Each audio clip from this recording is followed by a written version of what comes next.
Welcome to Does It Make a Sound, the podcast where we ask if an indie band pours their heart and soul into making a record, but nobody's around to hear it, does it make a sound? I'm your host, Dustin Owens, and the other arboreal assassins joining me today are my Fall Down Trees bandmates, Porkchop Branch and Nolin McAlister. How are you guys? Doing good. Man, that sounds like the name of a tag team that's getting ready to come to the WWE. Hey, it should be the arboreal? Arboreal. Is it arboreal or arboreal? Let us call them. They'll call us the AAs for short. So when I prep for this show, usually I like find all of my sound clips like late at night, and I make the intro and the outro for the show, and then the next day I go through the clips and like cut them down and like write the script. And it's like I'm pranking myself. Like I never read those again, and so I write ridiculous stuff in there, and then I like start the episode off immediately with some stupid joke like that my past self wrote for me. Anyway, in this first season of Does It Make a Sound, we're going through our debut album, Night Terrors, going one song per episode, and this is episode 6, Shoot the Messenger. Go listen to Night Terrors on Spotify, Apple Music, Amazon Music, Tidal, all the services. If you haven't listened to the other episodes of Season 1, we recommend starting with Episode 1, Hand of God. So if you're taking notes right now, go listen to the album, then start with Episode 1, and we'll see you here in about 10 hours. Make sure to like and subscribe to Does It Make a Sound on your favorite podcasting platform. Please give us a review. We had a couple of reviews come in over the week, so that was really nice. Thank you. They were all positive, I believe. Make sure to follow Fall Down Trees on Facebook, Instagram, TikTok, YouTube. Not only will you find out about the band there, but that's also where we update everybody about the show. We're old. We can only keep up with so many social media pages at a time. If you have feedback for us about the show or about our music or just our general personalities, you can message us on our social media pages, or you can send an email to falldowntrees@gmail.com. This show, just like our music, is still a work in progress. We are interested in booking live shows. I figure we should bring this up now since we talked so much trash about our local venues last week. But yeah, we will go out and play live shows. We're probably also going to throw some ourselves. We do like kind of handling things on our own, just like our music distribution. But if you're interested in booking us, send us a message, falldowntrees@gmail.com. We are proud partners of Guttersville Records, a small collective of independent artists working together to, I don't remember the rest of the spiel and I didn't write it down, but we're trying to do things as a group, as a collective. Guttersville Records. Night Terrors was the very first full-length album released by Guttersville. The third full-length album release should be coming up maybe by the time this episode's out, from Cowlick Moon. We also have a playlist on Spotify, the Does It Make a Sound playlist. So if you're listening to the episode and you're like, who are all of these weird, obscure artists that they're talking about? You can go listen to them on our playlist. It's on Spotify. So find Fall Down Trees on Spotify. Look for the Does It Make a Sound playlist. And we got some other playlists on there too. And you can listen to the album all right there, not just on Spotify, but your favorite streaming platforms. And all of the links for all of the other things that we mentioned that aren't music related, like videos and organizations and things of that nature, they're going to be in the show notes. So go check out the show notes. It's all right there. So this is Shoot the Messenger, the 6th song on the album, and also the 6th song we recorded. So we have fallen back into chronological order now after a little bit of a mix-up there for a few episodes. It's also the beginning of side 2. So this song takes place after midnight. And what I mean by that is there was an idea, just to recap quickly, that I had about the chronology of this record. The record is taking place inside of the main character's head, and it starts when I referred to him as protag in my notes, and it starts when he walks into his space. So if I am protagonist, the space is the shed that we are currently in right now, recording this, and that we recorded the album in, and that I live in. And so the way that this works is he comes into the shed at the beginning of Hand of God. He spends a very long and lonely and isolated night in here wondering about life, and then leaves at the beginning of Pegasus. So Pegasus takes place outside the shed, back in his regular life. And so he goes from putting on his strong face that he shows to the public every day and kind of taking off his mask as he walks into his personal space, through the first half of the record, we sort of go through with some swings emotionally, but there's generally like a reflective and melancholy vibe to what's going on. He goes to bed around midnight and can't sleep and wakes up, and this is what happens once he wakes back up. So that's why I say after midnight, things are going to get a little bit darker, a little bit weirder here from here on out. Maybe not as much of an emotional swing, but more just dialed into the darker side of the emotions for at least the majority of side 2 until the end, when we did try to end on at least a somewhat brighter note. This song was written simultaneously with Water Finds Its Way, not like intentionally, but I was working through both of the songs kind of at the same time. So I started Water Finds Its Way before this song, but both of them were in July of 2020. I started Water Finds Its Way, wrote most of it before I really dove into this, then kind of wrote all of this song and then went back and finished Water Finds Its Way. And then obviously with anything I do, there were some revisions and things that continued to happen down the road, but kind of written around the same time. And obviously also this time was COVID. So July of 2020, we were in full-on lockdown mode. We did not have a working band at that point in time. We weren't really seeing anybody or even having band practice. So there was isolation is a big part of these particular tunes. And even outside of these two songs, most of the songs on this album were kind of adjusted or rewritten sort of during this exact same time, or post this time, right? Like 2020 to 2025, even though a lot of the songs are much older. I started with the guitar part of this song, so this song definitely came from the music. I'd imagine I was just goofing around with the drop D tuning and kind of came up with the riff and the chord progression. The chords, even from the very beginning, never really changed, so what I had has kind of been what I've had, even though it's really not a chord. There's only 2 chords in the song and kind of a walk up to the chords. So where that walk up came in and how many times the chords were played, that sort of thing sort of moved around. It is in drop D tuning, which is the same tuning that I used for my guitar for Shadow and the rhythm guitar parts for Night Terrors. I do like that as a tuning. It may actually be double drop D, where the 2 E strings of the guitar are tuned down to D. This is another one of those sort of churning songs, right? Like it's kind of sitting in this one chord. There's not really a lot of movement until the change, and then the change kind of makes everything sort of launch. And so the song sort of sits in this one chord and moves around, and that was the lick that I initially envisioned, and that's the lick that we ended up with on the record. So this is kind of the initial, this is the night. Like, this is the night. I'm still making it up. I don't really have any lyrics. I don't really have a melody, but I do have that chord progression. So this is from July of 2020.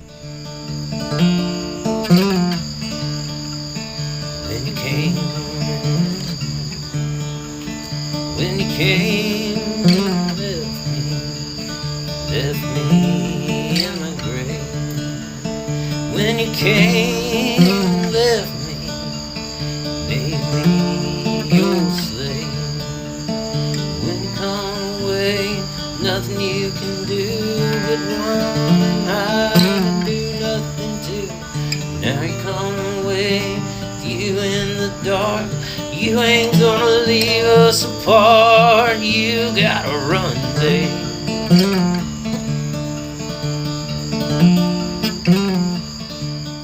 So already it's got like this, you can hear it. I'm obviously just making stuff up. I think people have probably sort of seen that. I hope that's interesting to people, but because the words don't make any sense. But that is completely like, I'm playing guitar and just singing sort of nonsense words and trying to find the melody for the song. But subconsciously, certain words pop out like during that process. And a lot of times that's where the hook of the song comes from, is this sort of subconscious word vomit, I guess is the best way to put it, where I'm just sort of spouting stuff out. And there's a darkness, like there's just like this feel to the music that makes the lyrics immediately start leaning in this sort of darker direction. And you're seeing it there. So this song, a little bit of music theory here we're going to dive into for just a second. I promise we won't linger too much on it, but it lives in a suspended chord. So usually when you think of chords, you think of major chords that have sort of a brightness to them, and minor chords that have sort of a darkness to them.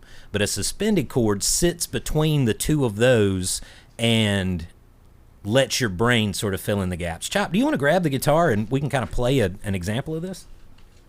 All right. As the closest guitar player to an instrument in the room. All right, so let's do an A chord. Okay, A chord. All right, and so we're going to start with an A major chord, and you'll kind of hear just the characteristics. You can pull it a little bit tighter. Yeah, that's good. Okay. So you hear the characteristics of an A chord there, pretty standard. 90% of the tunes that you hear are major key tunes that use mostly major chords. But there's a brightness to that. Now play a minor A minor for us. Wait a minute. All right, play a correct A minor. There we go. So you can hear there's a more dark feel to the music. Well, the only difference between those two chords is the third. There are 3 notes to a chord just in general, and that's the first, the third, and the fifth. And so that third, you take it and you flatten it to create the minor chord. So once again, Chop, play us an A major, play us an A minor. Now, a suspended chord doesn't include a third at all. And so it's only going to give you the first and the fifth. And so your brain sort of fills in this gap of whether it's darker or brighter, whether it leans more major or leans more minor. Can you play us an A suspended chord? We'll try. I don't know if that's right or not. Let's see. Play it on the 5th fret with just the top 2 strings like a bass player. Okay. Just the 2 strings. There you go. Whatever. We're close enough. That's what you would call a power chord. And you do kind of hear those like... So there's not a lot of minor chords in blues, right? Most of the full chords that are being played, like in traditional Delta blues, like folk style blues, not Chicago blues later on, but really early stuff. But in Delta blues, they used a lot of suspended chords. I don't know if this was like intentional to make some songs sort of lean in a darker direction, or maybe they just didn't know any better and thought it sounded cool, or left a finger off here or there or whatever in how they were playing. But it is pretty common there to add like a darkness to a song, not make it a full minor chord, but to leave it as sort of that suspended chord. This isn't super common in pop music, but you do hear it in heavy music, grunge music, metal, punk. Like those power chords, those 2-note chords, are really common, and they add a heaviness and they add a darkness. You also, in that last recording I play, you hear at the end the hook of the song is starting to form.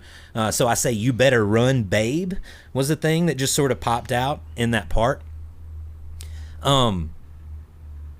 I noticed, like, at this point in time, I remember specifically noticing that this song is really reminiscent of a Nick Cave and the Bad Seeds song called "City of Refuge," which is actually a cover of a Delta Blues Blind Willie Johnson song.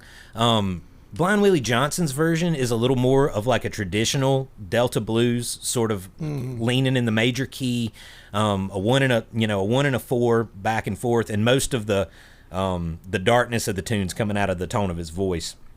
Nick Cave and the Bad Seeds, though, in that song, lean into that sort of suspended chord, and it's got that same sort of dark feel as the music of this song does. And I don't know if there was like a spark in my head that said what I was doing was sounding a little bit like that song or what, but in that Nick Cave tune and Blind Willie Johnson song, it's "You better run, you better run, you better run to the city of refuge, you better run." And so that "you better run" thing is pretty consistent between the two of them. The city of refuge that's referenced in that song is also a biblical reference. So there are 6 Levitical towns in the kingdom of Israel and the kingdom of Judah in which the perpetrators of accidental manslaughter could claim the right to asylum. And so that's what the city of refuge is. And so even in that old blues song, those sort of biblical references were very popular in old blues music. It was the Saturday night form of biblicalness instead of the Sunday morning form that you would get in the gospel side of blues music. Same can be said of bluegrass too, right? There's a Saturday night and a Sunday morning side. Yeah, there's in fact, several years ago, Dr. Ralph Stanley made a double album, and the first one was called Saturday Night, and it was all of the murder songs, drinking songs, gambling songs, and Sunday morning was all gospel songs. Yeah, very cool. Now, you say several years ago. How many years ago would you say that was? Oh, man, probably 2006, 2007, somewhere in there maybe. So it is possible, as I was thinking about that, and I was like, this song sounds a little bit like that Nick Cave song. And then I'm like, what is the City of Refuge? And then this is my rabbit hole. Or maybe I was just feeling biblical. I don't know. But it's possible that a deep dive, like at this point in time, sort of sent me down a biblical path that made me start thinking about the biblical nature of this song. Maybe it's just coincidence that I said Gabe instead of Babe one time, and I was like, hey, that works. Maybe I felt like it made the song like a little less. I try not to ever say Babe. Like that is I said it in that Slice of Pie song. Sometimes you have to say it to make a rhyme work, but that's a thing I try not to work in there too much. But anyway, whatever. It gave me some sort of direction when I started actually thinking about words sincerely. So thinking on this drop D thing that I was just playing, I'm saying, you better run, babe. But I think it would be cool if it was you better run, Gabe, as in the Archangel Gabriel. And to write this tune, Gabriel was essentially a revelator. If I'm not mistaken, if I still remember my lessons as a kid, it was the Archangel Gabriel that announced the birth of Jesus to Mary and Joseph. Something along those lines. He also interpreted the dreams of... I forgot. Let me look it up real quick. The dreams of...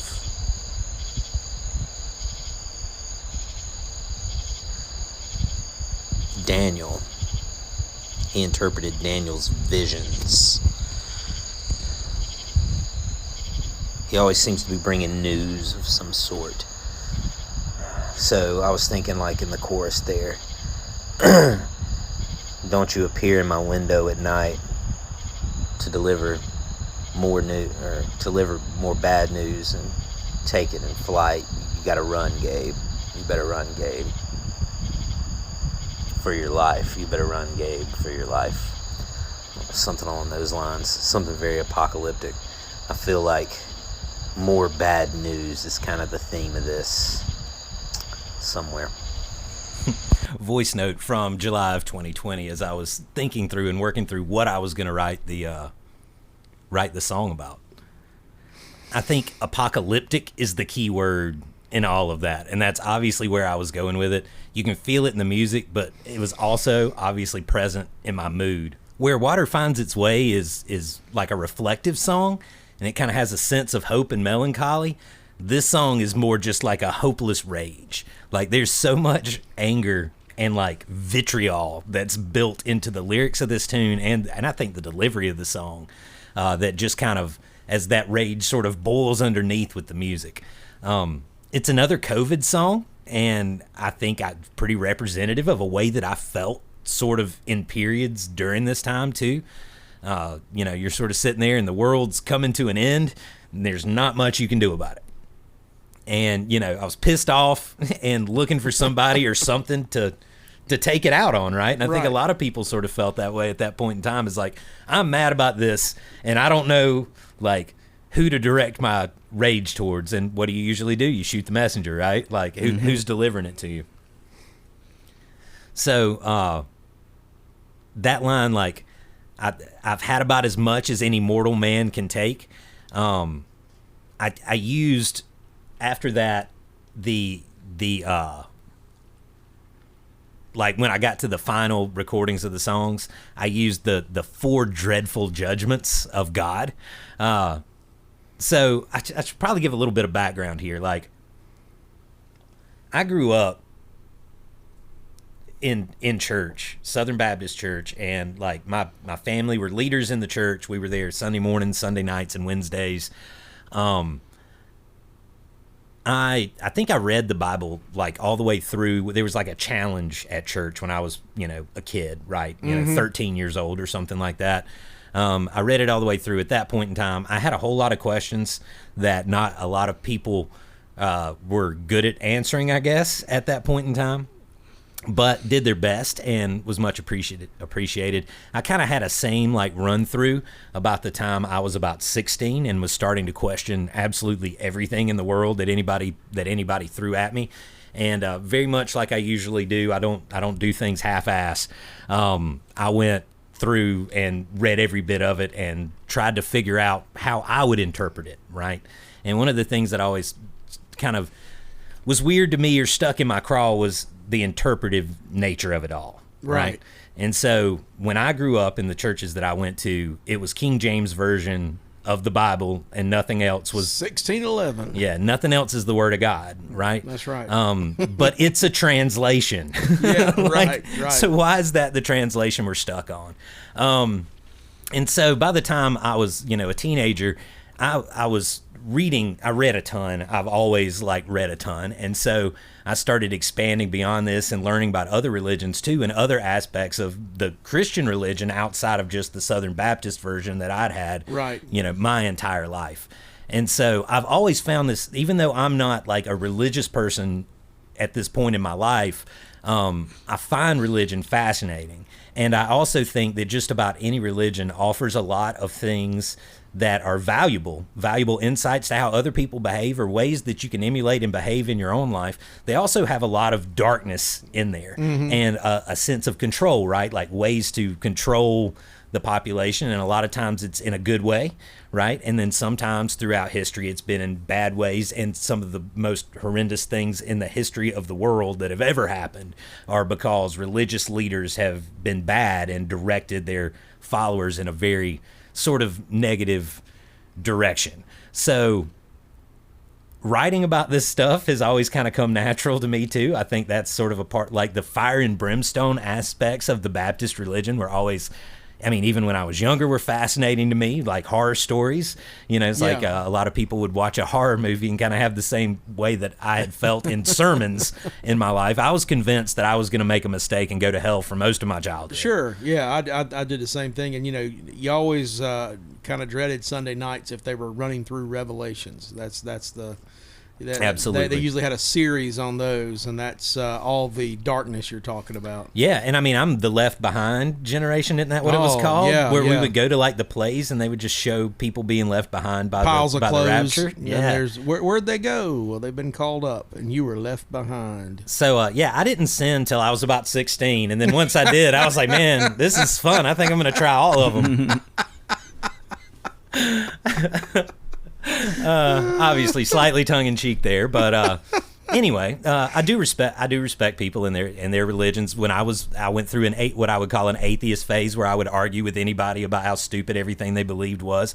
I think that is an awful way to live your life too.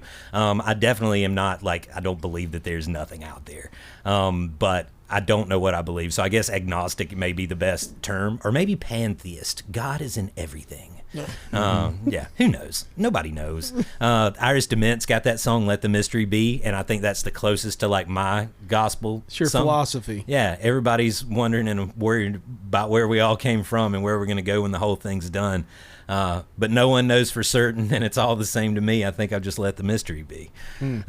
That doesn't mean that this stuff isn't fascinating. So I'm about to dig into it pretty deep about where I went that night, but also in the things that I'm talking about in this song. I want you to remember, because I'm going to sound a little bit like a madman.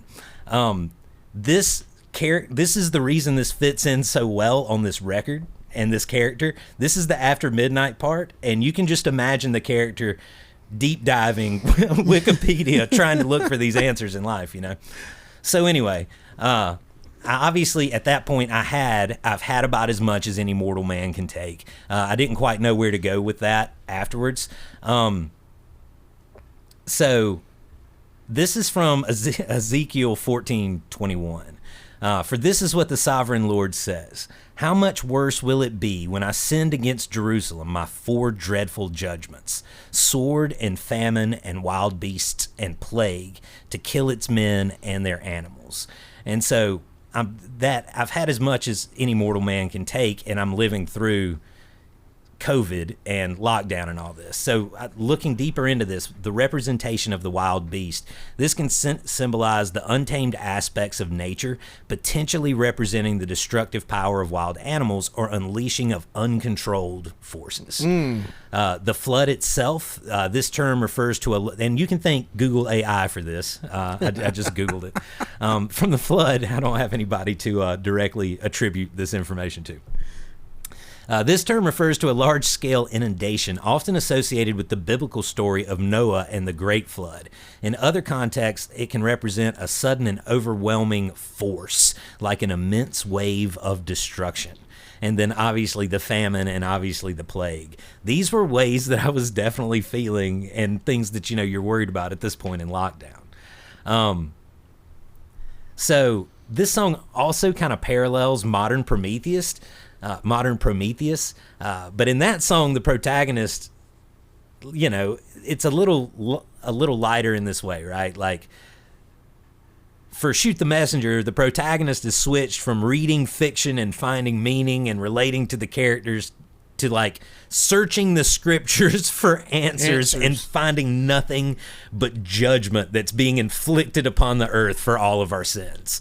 Once again, very similar to what I was doing researching this song as well. A little self-inflicted punishment. So here, let's play some more of my notes, my thoughts as I was writing this. All right, it's 3:30 in the morning, of course, and my mind is really wanting to write this song. Just pretty exciting because I haven't written songs very much recently. I mean, over time recently, of course I wrote one just a couple of days ago, but maybe I'm about to hit a spurt. That'd be awesome. So anyway, thoughts on Gabriel here. First of all, I think Shoot the Messenger would be a really good name for the tune. And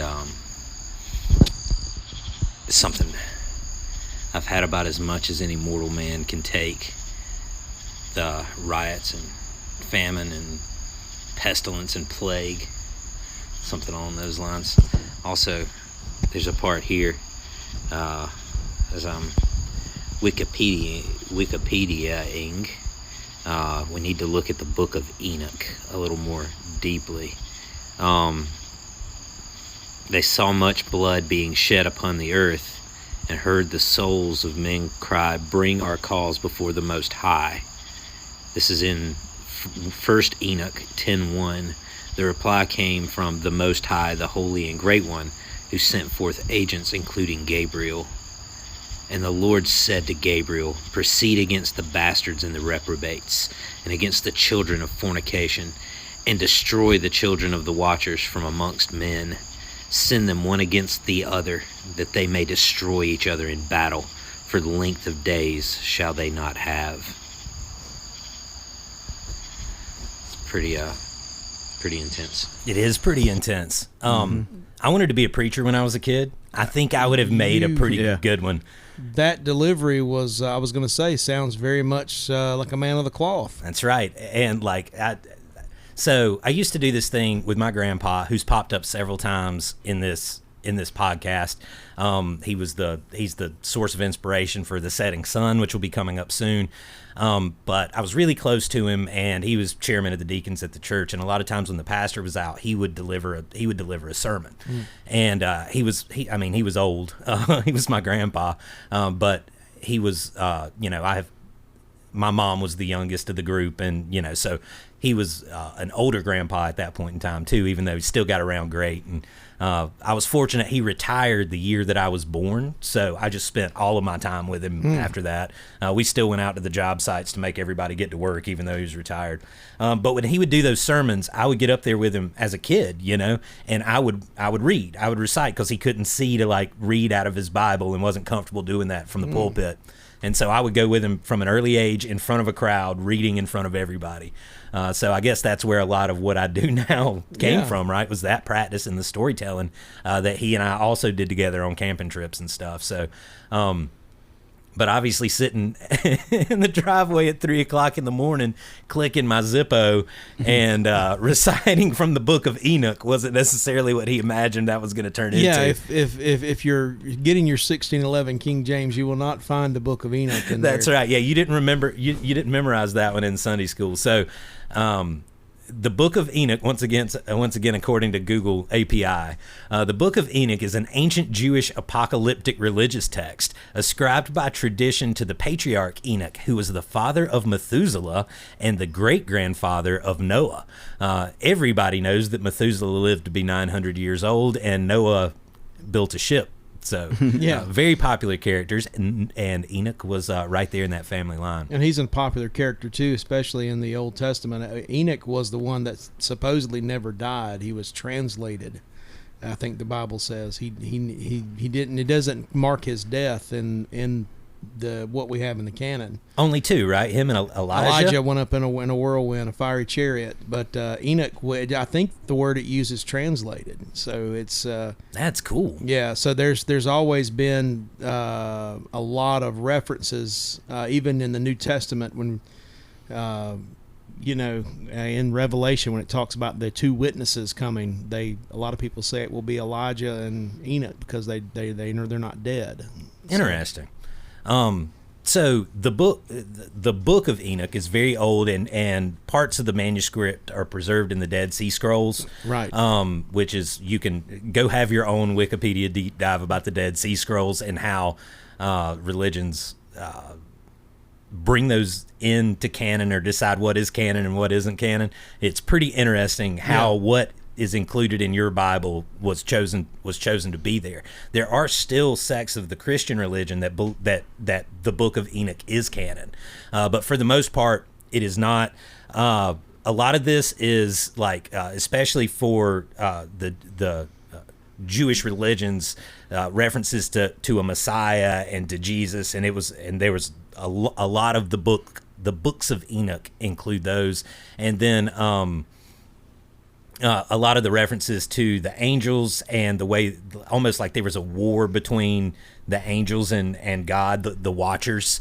A lot of these things are considered almost blasphemous in the religions at this point in time. They wouldn't have been when they were being written. We should be very clear about that. They're blasphemous now because they go against the books that we've decided are, not we, but that people have decided are right. Right. So anyway, whatever. So the Book of Enoch isn't necessarily what you're going to find in your King James Version of the Bible. In the first verse here of the song, Gabriel is kind of caught. This is coming straight. The first verse is coming straight from the Book of Enoch. You actually hear me. Some of the lines are word for word in the translation that I have, and there are dozens of different translations. So, in the first verse of the song, Gabriel's caught in the middle, kind of between God and the Watchers, these fallen angels, and the people. And so this line that God yells out, blood on blood until the end of days, and Azazel can take all the blame. In the Book of Enoch, Azazel is described as a prominent watcher.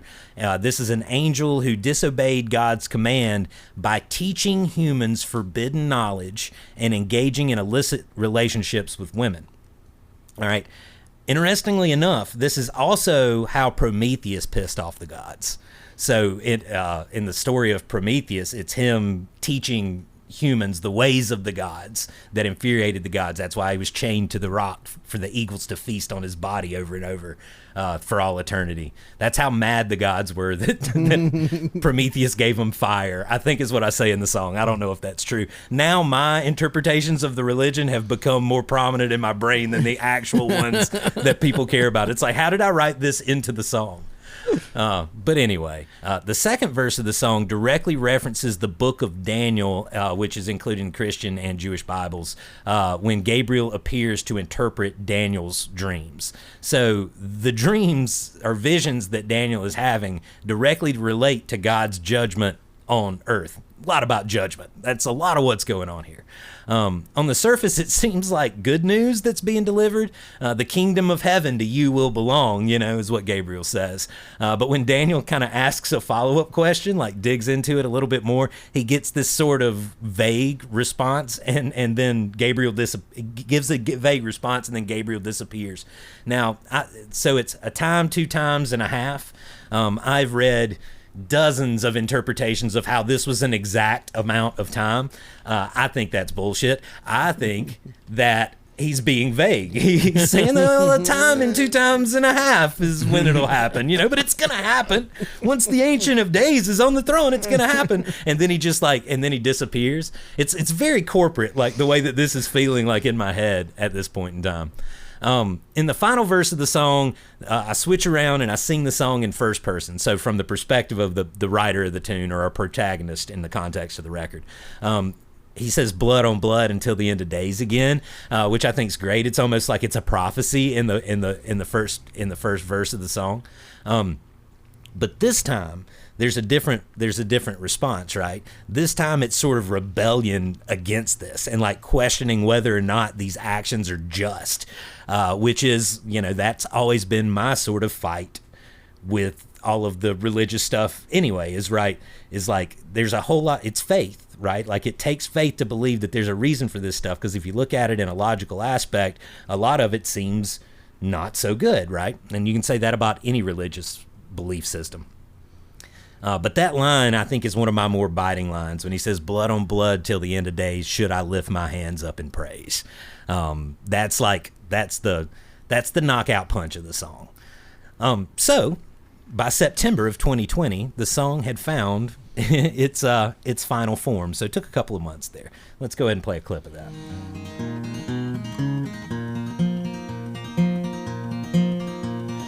Had about as much as any mortal man can take.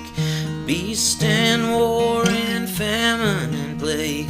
Blood on blood until the end of days. Should I lift my hands up in praise? Gabe, I see you coming, but I've been too tired to dream. I don't need interpretation of some high and mighty scheme. Before you come at me, you better put on some shoes. I've had about enough bad news. You better run, Gabe. Run for your life, you better run, Gabe. Run for your life, you better run, Gabe. Run for your life, you better run. I think it's interesting. I think that song would have worked just on a voice note on the record. Something about the tuning of that guitar and just the voice over the guitar sounds so good just on a ratty voice recording like that. So as far as lyrically, like what's going on in the song, Gabriel at this point is appearing before the main character, but the main character wants nothing to do with any of it. Gabe, I see you coming, but I've been too tired to dream. I don't need interpretations of some high and mighty scheme. No interest in being like the pawn in this game. And then poor Gabe, throughout all of this, he's just getting browbeaten from both sides. Yeah. Like he got over on Daniel just a little bit, but in the first verse, he's really getting it. And in this one, he's got it coming to him. Poor Gabe. That line, though, before you come at me, you better put on some shoes. I think that's a silly line, man. That's like a thing Neil Young does sometimes, is he'll have this like very poetic and dark tune, and then he'll just there's one line in a song, it cracks me up every time I hear it. He says something about they had a silver fiddle and then they broke it down the middle. Like what a like infantile rhyme there, Neil. But all I could imagine, is just like this idea of the angel, right? Like the idea we as, culturally Christian Europeans have of what an angel looks like, which is, a white person with with blonde hair and like a light blue flowing robe and a halo, and then the like aura around them, but they're shoeless, Yes. And our main character's like, you better put on some shoes for you. You better run, Gabe. I'm coming at your ass. It is kind of silly, but and somebody told me early on, I don't remember who it was, but somebody that I played that for, about how much they hated that line because it didn't fit the rest of the song, and I think that's why I kept it in. Yeah. It's like, what, if this song is about me, being mad at God, then I might as well, buck up against you too, right? Yeah. these biblical references are pretty common for me in songs. Like from early on, this is something I've liked to write about. I think some of that's probably my upbringing, and these things were just such huge things that I thought about at such a young age that now have a completely different meaning for me. But also influences. But folks like Leonard Cohen and Tom Waits and Nick Cave, like this stuff like riddles their songs and adds so much depth. You think about Hallelujah and like how it, everybody, I think that is possibly, the greatest song of all time if you're going to like rank them. It's right up there with Happy Birthday and Silent Night. And the Happy Birthday song from Ryan's. Yeah, that one. Yeah, in particular. Yeah. And some claps. Claps. We're really glad you came. Yeah. Happy birthday from the Ryan's gang. Yeah. We know you are excited. We hope you are impressed. Happy birthday to our favorite guest. Hey. I can't believe you remember that. That's amazing. Ridiculous. That's amazing. How long has it been since Ryan's existed? It's been a while. Yeah, that's where we used to go for my birthday every year when I was a kid. I love the salad bar and the soft serve ice cream bar in particular. So here's an ad for the. I don't think they exist anymore. But here's a free ad for you, Ryan. We should have a moment of silence for them. Okay. So that was a long enough moment. So anyway, so a lot of my like artistic influences write about the same sort of thing. And as I was digging through the recordings and stuff, it was right around the same time as this. Like I think that last recording was September and this was in October. Right around the time I was finishing this song, I had this voice note. It was called Thoughts on Nick Cave. And it touches on a lot of things that I was like pondering at that point in time and that I continued to ponder when I was like making this record and continue to ponder to this day. So I thought it was kind of interesting. So I'm going to play that for you guys. I'm almost reluctant to stop playing the album to make the voice memo, but I feel like I'm going to lose this thought train. But I'm listening on a rainy, cold day to Nick Cave and the Bad Seeds, Ghost Teen record, and he talks about the King again, and I always feel like when he's talking about the King, he's talking about Elvis, and Elvis appears in so many of his songs, and I was just kind of wondering like what it was and about Elvis that was so attractive to Nick Cave. I don't know. I mean, I understand Elvis as a whole, but Nick Cave's personality seems really strange. And I was looking at the album cover for Ghost Teen, which is absolutely gorgeous, and I don't know if it's a white horse or a unicorn. I feel like it's a unicorn, but that just may be a personal bias or interpretation. And of course, Emmy Lou's had a healthy obsession with unicorns for quite a while. And I was thinking about the book, The Last Unicorn, and this sort of, it doesn't really matter how special you are, what your talents are, what you can do if you're in isolation, if you're alone, if you don't have somebody to share it with.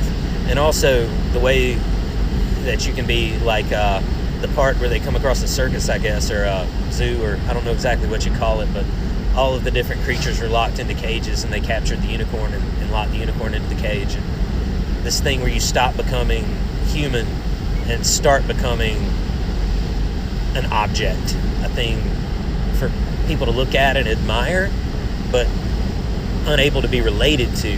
And I wonder how much that ties into musicians, rock stars as well, this sort of idea that the first albums are always the best albums because as they evolve, they don't have as much struggle in life. I don't know that that's necessarily true, and when they can try to find the struggle in things, they seem to do much better.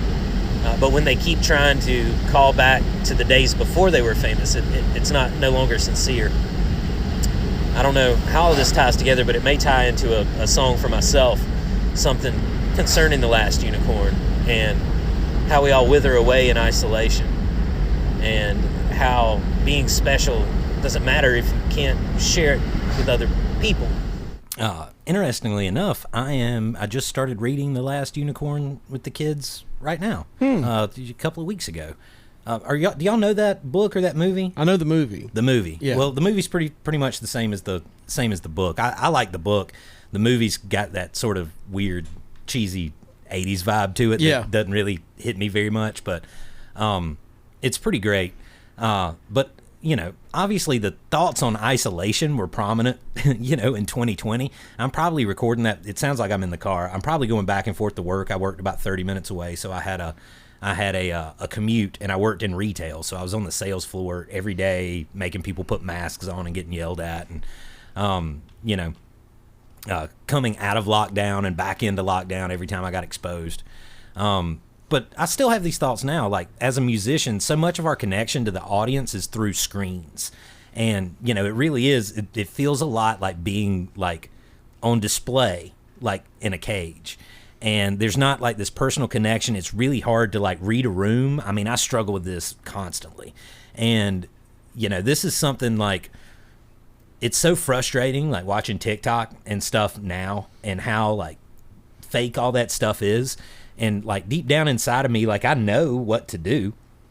Like, I know how to move the camera around and light myself better and smooth my skin tone out and add reverb to my voice and clean my guitar up and, you know, play shorter clips and do all of these things that make me a better caged animal, right? Like, and I just can't make myself do it. I'm just like, no, I'm going to play a whole song and you're going to hear me screw it up and you're going to see what my face looks like on a Sunday morning sitting in front of the window, because that's all a part of the music, right?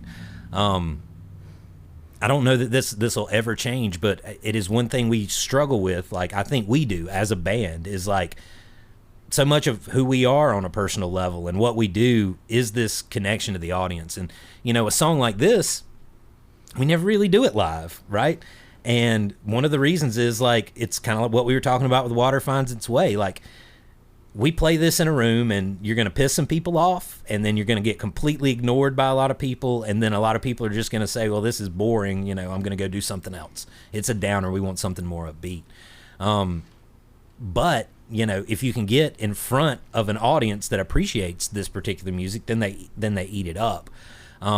But playing live music ain't like what playing live music used to be. And it's like the way, it's kind of funny. Like, you know, inflation has happened in every way, but how much a musician gets paid to play a gig in this area, right? Like, that, none of that's gone up at all. And the way that we're valued by the audience, it's the audience that the venues respond to, right? Is so much different than it used to be.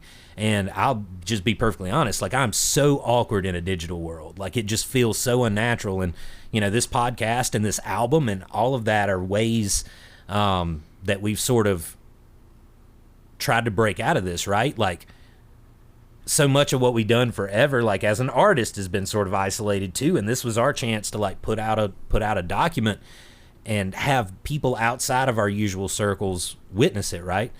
And the podcast too is, like, giving more insight into what it is that we're doing, and all of the things that we do on that, especially me, like, through the channel on social media. Like, it's all for that. Like, I just want people to listen to the album and then listen to the podcast to appreciate the album more. We were talking about this earlier. It's like, I don't really care how many listens I get if they're not anything, if they're just numbers, right? Like, I want fans. Right. Like, I want people that like what we do. I will say, though, like, out of all that rambling about Elvis and musicians getting famous and not having any challenges in life to write about anymore, I mean, I think there's a truth to that, right? And I think Elvis is a pretty good example of the animal that ended up in the cage, right? That had to just became a caricature, you know, of himself in a lot of ways, even though the talent was still incredible to the very end. But you don't have to worry too much about us getting so famous we can't relate to our audience anymore. I think we're in good shape there. Yeah, we're still gonna, you know, if you're in the lower middle class and below spectrum of the economic scale, we're probably writing about things you deal with on a daily basis. We did finally work it into the set with Fall Down Trees with Jonah. I'm going to take a second here because I just blasted through a lot of the religious stuff and everything. Any final thoughts about those aspects of this song? And this is your chance to distance yourself from me and my thoughts and ideas if you so choose. I think it's very interesting. I remember when the first time you played it for me, I had a similar, you know, upbringing as far as going to church and things like that. I had one grandfather that was a pastor, the other was an evangelist.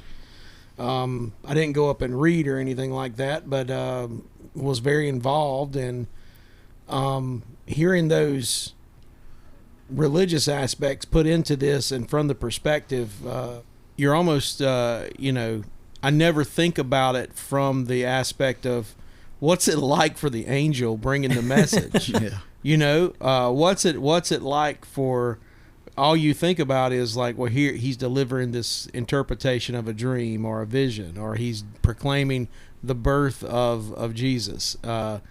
You know, to put it in a different perspective, and a lot of times we don't do that because it's such a holy book.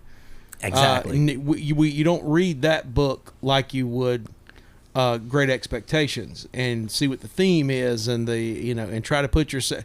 You really are looking at it from a different angle, and plus adding the Book of Enoch. I know probably nobody else is as interested in it as you and I, and we didn't even know that. I mean, I watched so many videos on how we got the canon and what books were popular and are no longer included. I should have been a religion studies major. I love it. That is the majority of what I watch on like videos and read on. So, but anyway, I love the song. I absolutely love the song when you brought it, because we really didn't have an overall Christian religious base. It's not a Christian song. It's not a gospel song, but it's based on the elements of it, and I was excited about that. I really was. It just struck my fancy.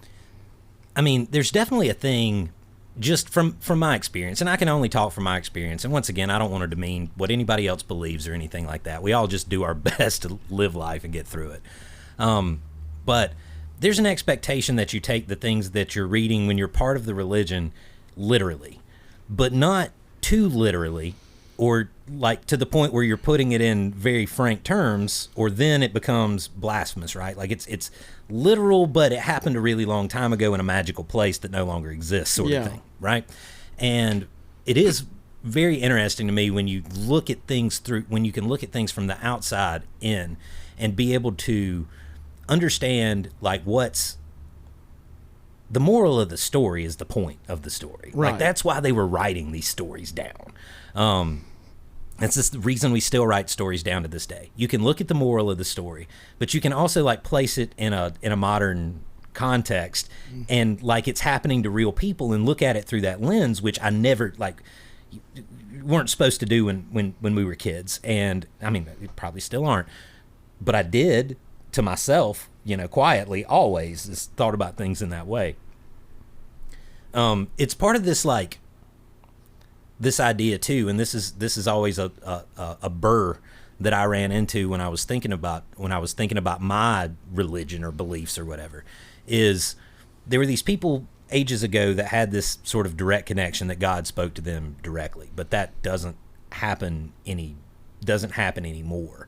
Or these people were so special that they had this connection, but why aren't people that special now? Or you can consider that they are, but a lot of those religions that form, whether we're talking about, like Mormonism or Scientology or whatever, that a lot of the people that I grew up with look down their noses on, who's to say whether or not they were directly connected to God or whether this was stuff that they're making up. And then the other thing is, who's to say that what I feel inside, that my conscience, and the thing that directs me isn't me being spoken to directly, that points me in a different direction. And so being able to put myself in that position too, and like look at things from that angle is like, well, this is what happened, in the very beginning, and then this is what happened to Daniel, and then this is what's happening to me, right now. I felt like was an interesting way to be able to, to approach a song. So yeah, we didn't play it very much live, but we did work on it with Jonah on drums, and we'll give you a little bit of taste of that right now. This is from November of 2023.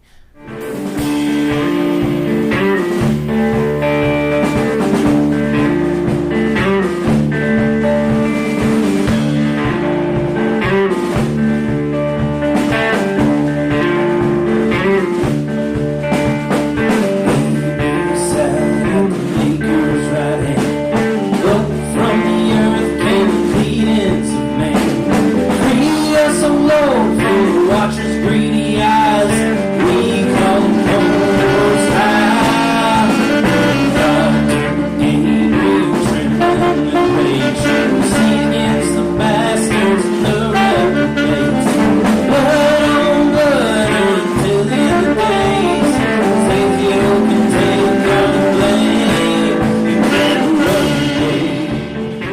pretty significantly different approach to the tune there. Very heavy. Yeah. Yeah, that electric guitar, like kicking in there, and then Jonah kind of comes in with almost like a military style. Very. Like, When we started doing that, it had a military feel to it, and I kind of liked the military feel when we were doing it that way. But it's much different than what we ended up with. yeah, the angels marching to war against the watchers. Yeah. Yeah, and it definitely is the way that we came back around to it on the record. But obviously at that point we were looking at it like it was going to be, a rock song, right? Like one of the heavier songs. And I think it worked that way.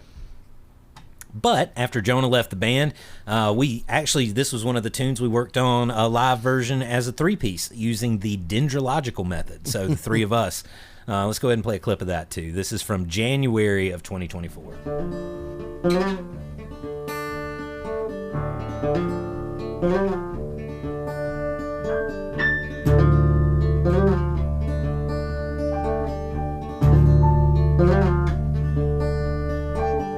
Real sad at the maker's right hand. Up from the earth came the pleadings of man. Free us, O Lord, from the watcher's greedy eyes. We call upon the Most High. God turned to Gabriel, trembling with rage. Proceed against the bastards and the reprobates. Blood on blood until the end of days. And Azazel can take all the blame. You better run, Gabe. Run for your life, you better run, Gabe. Run for your life, you better run, Gabe. Run for your life, you better run.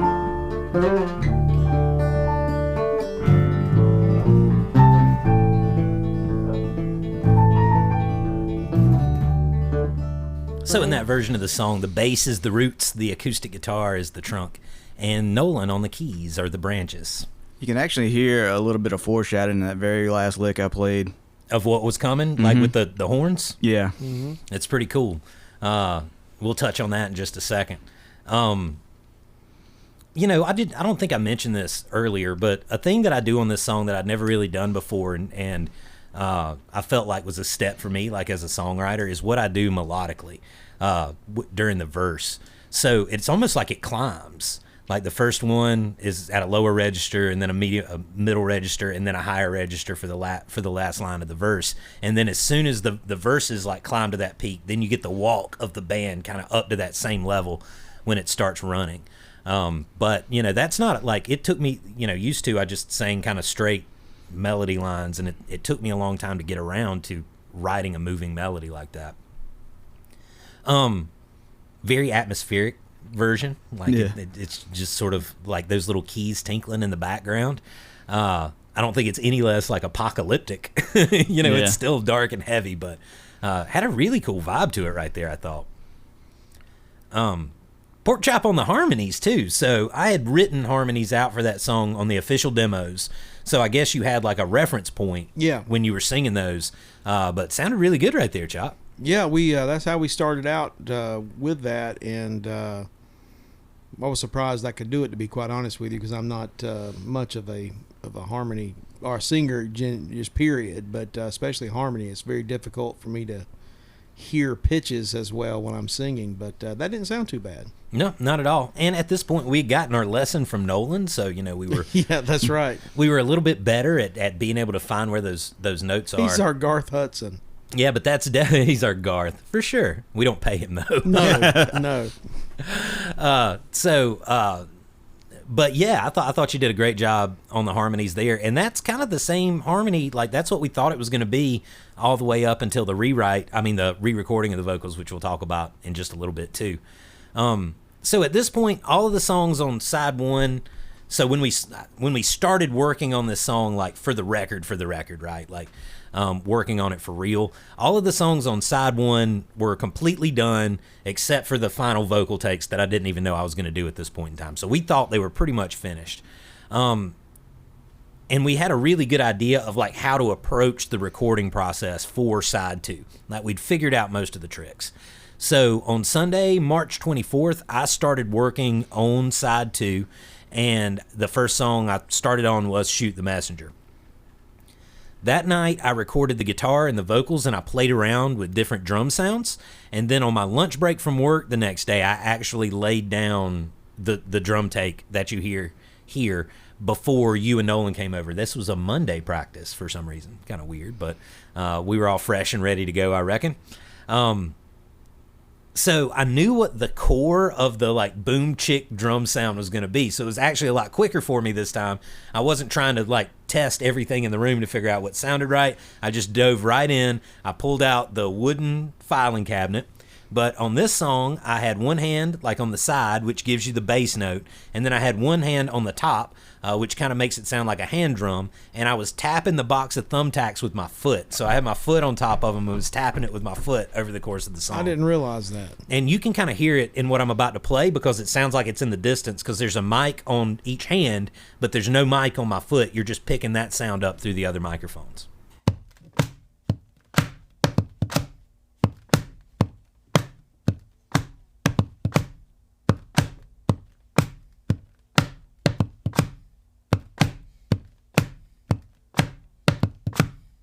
So you can definitely hear like the distance behind it. I'll also say that's about as tight as I've ever been on drums. I'm pretty proud of myself. There's still a slightly flubbish note in there, but that was pretty solid, you know.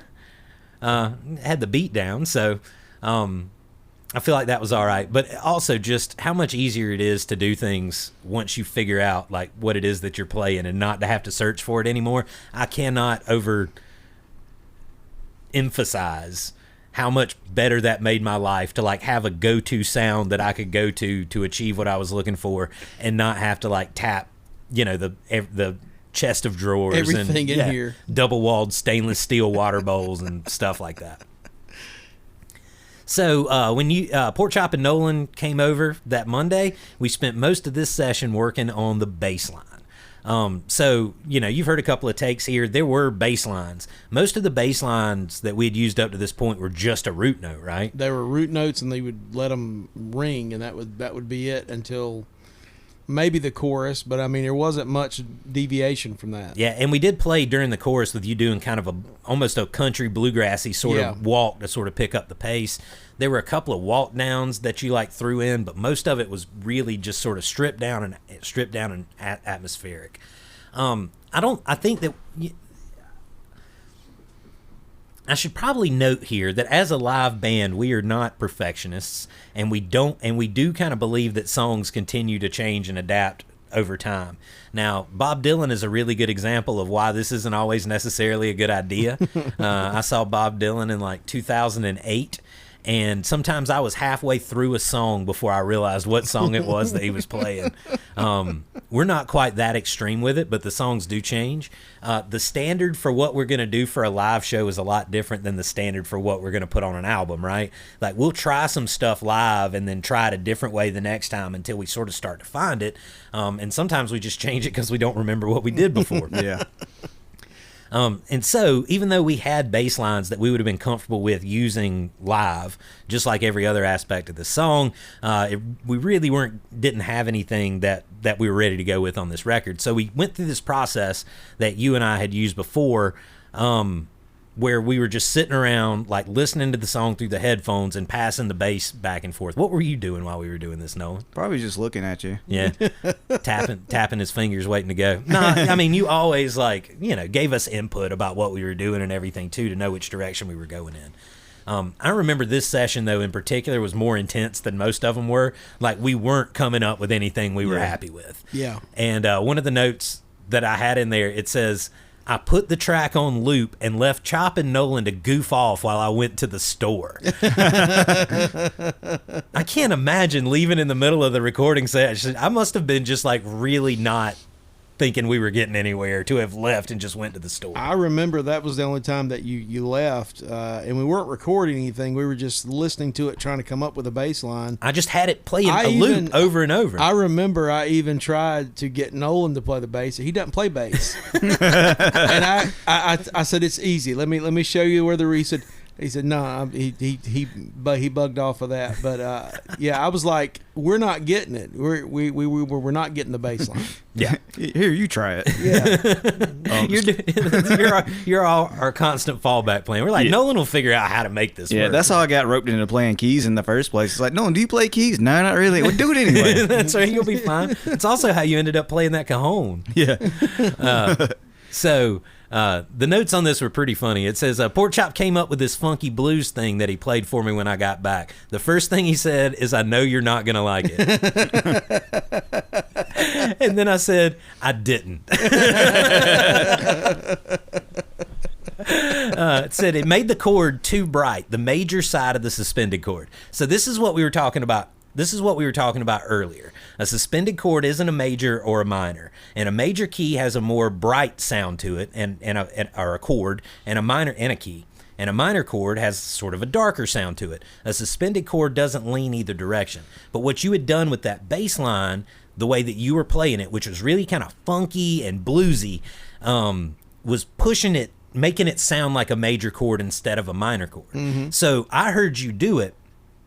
And like I said, I didn't like it. That's tongue in cheek, but it made the chord too bright and the major side of the suspended chord. But you fired off something in my head with it, right? And it was like the rhythm of it, like what you were doing rhythmically with the bass line was totally different, and it was matching up to what I had done with the drums, because that's a hard thing for you and for me as not a bass player, but you've traditionally played in bands where you're the drummer and the bass player, right? Right. You're not matching to a drummer. And then us thinking about like how we make the bass work with the drums, with us not being a drummer, and then you not having that background and playing bass with drummers, was an interesting push and pull throughout the recording process here. But you worked out something rhythmically that was working really well with those drums and giving it a really good feel. So what I did was I just flattened that third. So where it was coming across major and bright for you, I flattened the third and made it a more minor key bass line, which leaned it in the darker direction with the suspended chord, and made it darker, and then I made it weirder. And that is how Porkchop and I write songs. Yep. Porkchop gives me something good that a lot of people will probably like, and then I make it darker and weirder to limit the audience that it's going to appeal to. Overcomplicate it, change the key. I kind of enjoy this process because generally when because of I have for years played in a bluegrass band, it's pretty straightforward. This is really, even on a frustrating day like this, for not just for me, for everybody, because we're trying to get to this thing. There's almost something that it's hard to put into words, but that sort of drives me doing this, because I've never been against, like, here, and not in frustration, but like, hey, maybe you can come up with something. Right. I've always been collaborative in my work. Over the years, I would rather collaborate with somebody than me tell you what to do, because sometimes somebody else may have an idea, or a better idea, or something I say will spur them, and then something they say will come back, and I'm like, that's it. We're going to take part of what you said, and we're going to do this. I love that, and I kind of dig it. I mean, this whole process, not just this song, but several songs on this album where we didn't have a bass line, and we kept passing the bass back and forth, and then slowly between the two of us, we get something. We figure it out. It's pretty exciting. It's like you're creating something. It is, and you're doing it together. Yeah. I think, a lot of that is just our relationship as band members, having played together forever, but also having, like, stuck together for as long as we have, because our personalities work the way they do. Yeah. And because we can go back and forth with each other. Nobody gets mad. Nobody yells at each other. Nobody gets their feelings hurt. I'm the grumpiest one of the bunch, but y'all know that I deliver it with love. And usually if I just leave and go to the store for a little while and come back, I'm all right. Most people would just take their ball and go home. That's right. There's not a lot of ego. No, there's not. And, this song is funny because it's definitely not funny. This song is unique, different, strange, interesting, whatever, you add the adjective, because it really is more me playing on this song than any other except for Pegasus. I play, correct me if I'm wrong, I think I play everything but the horns. Yeah, and think so, so, yeah. you could say, well, this is just a Dustin song, right? But it does not feel that way to me at all. And I feel that way throughout the album. Is like a lot of this album was me recording and doing a lot of that work in isolation. But this is a band like for a reason. And it's not always who's playing the thing. Our whole goal, and this is something the three of us have been able to stick to when a lot of other people we've had in the band haven't, is like everything that we do is based on what is going to make the song sound the best in the end. And so if that's our goal and everybody wins, right? Like regardless of who's playing on what track, like we all contributed to that track in the creative process, and it doesn't matter whose fingers were on the bass at the end. We all had a hand in that bass line, right? Yeah, I think that I may have mentioned this before in our podcast episodes, and if I have, I'm sorry to repeat myself, but it's been so many hours. You probably it's 8 hours ago. They don't remember now. But I read an article one time in a guitar magazine, and they were talking about George Harrison. They were interviewing him about his work with the Beatles because he was a really good player. Yeah. But a lot of times you don't get to. He didn't take crazy leads or anything, and they asked him about that directly, which I was very interested in. And he said, my mantra, I think was the word he used, was serve the song. Yeah. Mm-hmm. And every band I've ever been in, I've had that mantra because I figured if it worked for the Beatles, it probably should work for whatever band I'm in. Absolutely. And I'm a big lyric guy anyway, so if you're trying to, if I consider what especially the bass does, it's not a lead instrument. It's almost like when Bob Ross puts up the canvas and then he washes it first. Yeah. That's the bass. I love that. That's the bass. That's the way I've always thought about it. And then when you add the saxophone or the keys or anything else, The happy little trees. That's exactly that's We've the way I just look combined at it. the song of Work Grotesque and the dendrological method into your metaphor, Porkchop. It's beautiful. But I've looked at that for a long time now, even before joining this band. I've always, because I read that article probably 25 years ago, and I was just starting to just strum a guitar, Right. and it stuck with me. I'm like, man, this is they're setting it up so you can see the beauty or whatever it is. If you use that analogy for a painting, you're getting to see the mountains and the trees. Well, everything else. What Bob Ross does, and one thing that I've learned, Bob Ross is my spirit animal. By all of I've only watched 3/4 episodes of The Joy of Painting. I've never seen the end of one because I fall asleep before the end. But in the 3/4 of every single episode that I've watched, which is all of them, the farther away something is, the less detail that you put in it, and it kind of reminds me of those Transformer movies, and I hated those movies so much because it's too busy. Yeah. Like your eyes can't process, right? Because they have in detail every single aspect of those machines, right? And like what you're looking at on the screen, like you can't process all of that through your eyes and in your brain. And music is the same way. George Harrison is one of my all-time favorite guitar players, and it drives me insane to hear people like diminish his guitar playing style and or his ability, and they'll almost always point to, well, he brought in Eric Clapton for While My Guitar Gently Weeps. I think George Harrison is a superior guitar player to Eric Clapton. Eric Clapton is technically a better guitar player, but he's not as creative and he's not as precise. George Harrison never played a bad note on a Beatles record that I ever heard, or one of his records, to be honest with you. The way that he matches up to the melody and what's going on around him and the way he serves the song is absolutely spectacular. And, one great thing is we can, there are times, talking about each of us serving the song, like there are times where where Nolin serving the song is not being on it. Yeah. And, we talked about that on a lot of songs on this record, is like we went back and cut the sax from Water Finds Its Way and from Shadow at the end.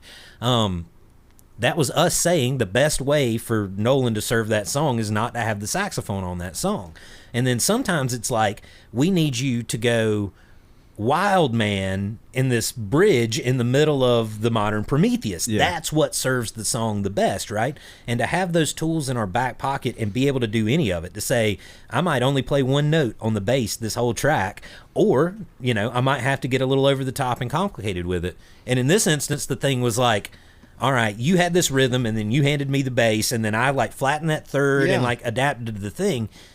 What's the point of sitting there and me trying to show you Teach me that. how to do it Yeah. when all we had to do was hit the record button? And that's pretty much what we did. So that's how I ended up being the bass player on Shoot the Messenger.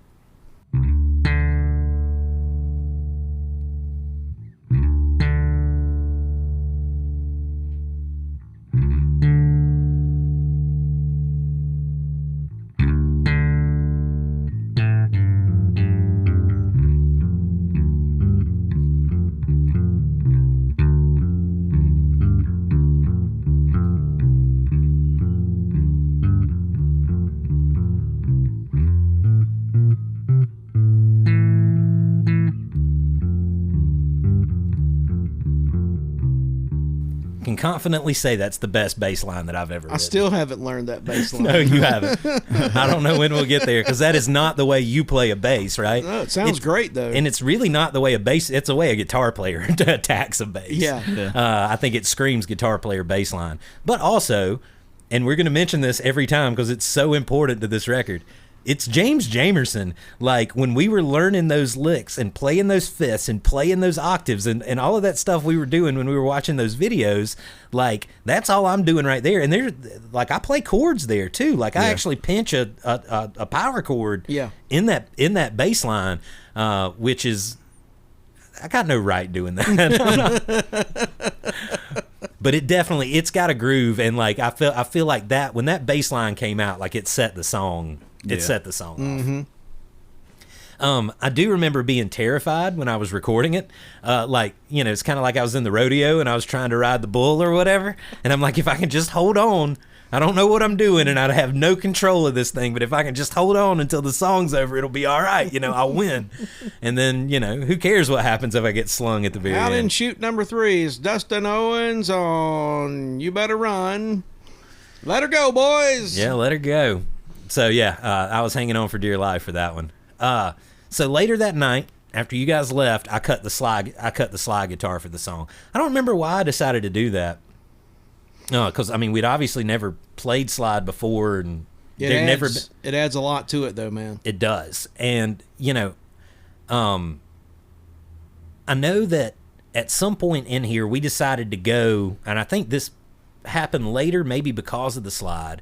We decided to cut the sax because up to this point, Nolin, you were playing like kind of like your live version of what you would do on the sax, like playing around my lead vocals, and that's kind of what the slide takes over and does here. At this point in time, I'm like, I talked about this earlier or in another episode, but I was learning how to set up my guitar. Like, I wasn't getting the correct sound out of it when I was working on probably modern Prometheus, right? And so I figured out how to do like a neck setup and adjust the height of the strings and all of this, and had been playing with that to try to make it feel good in my hands. Well, one thing about the slide is if you have the strings too low, it's going to rattle, but I knew how to fix that quickly. So I did like a setup sitting here on my electric to make it better, like fit that slide and sound better with the slide on it, which is a cool ability to have that I would have never been able to do before this recording process. So I spent most of that first night like changing the setup on the guitar and screwing with the tones. Once again, pre-pedal board. We're getting to the pedal board very soon, next episode, I think. But on this one, everything's coming out of the guitar, everything's coming out of the amp. I changed the setting on the guitar where there's no tone at all, so it sounds like completely, there's like a distance to it, and had a good bit of reverb on the amplifier too, and it really kind of like there's like a biting trebliness to it, but at the same time it's not like in your ear, like it sounds like it's far away. I was pretty rusty on slide. I used to play a lot more slide than I do now, especially on lead guitar. And so that first night, I know I struggled like getting it in there, but I could tell just based on what I was doing that where I was going was going to sound good. It just needed more takes. You know, that's how I always feel about stuff. It just needs more takes. So I sat back down, dove back into it a little bit later in the week. A couple of things here. So going back to the blues stuff and the suspended chords and all that, when I started playing slide guitar, there are different ways to tune a guitar, and you want to tune it into an open tuning. So when you strum it without any fingers on there, then you have a chord. Most people use a major chord, right? They use like an open G, open E. Those are really common. D's and open D, open A. Like those are really common, like open tunings for a guitar if you're going to play slide. Dwayne Allman always used an open E. Muddy Waters liked an open G. But me, not knowing what I'm doing in theory, I had a lot of songs that used minor chords, and those are harder to hit when you're playing slide in an open tuning. And so I tune my guitar for slide to an open minor. So I like to tune to an open E minor, so I get that full minor chord strum when you strum the guitar. So that's a little bit of a callback to what we were talking about earlier. I'm playing this slide guitar in an open E minor tuning. Another thing to listen for when you're listening to this next clip is at the very beginning, I hit the neck of my guitar on the desk, like right before the recording starts, and it goes dong like that, you know? And so I did it 20 takes before the take that you're about to hear. And I did it, and when I listened back, I was like, oh, I hit my guitar. And then I was like, ooh, that sounds pretty cool. Then I had to start doing it intentionally to recreate it because I didn't like the rest of the guitar take. So every lead guitar take that I did for this song, I tapped the headstock of my guitar against my desk. The bad thing about that is every once in a while I would hit it and hit a tuning key or something and knock the guitar out of tune. And so I'd start playing and the guitar would be out of tune and I'd have to fix it. But I was damn determined that little knock at the beginning of the song was going to stay in there. So I'm going to play you the two guitars together from Shoot the Messenger.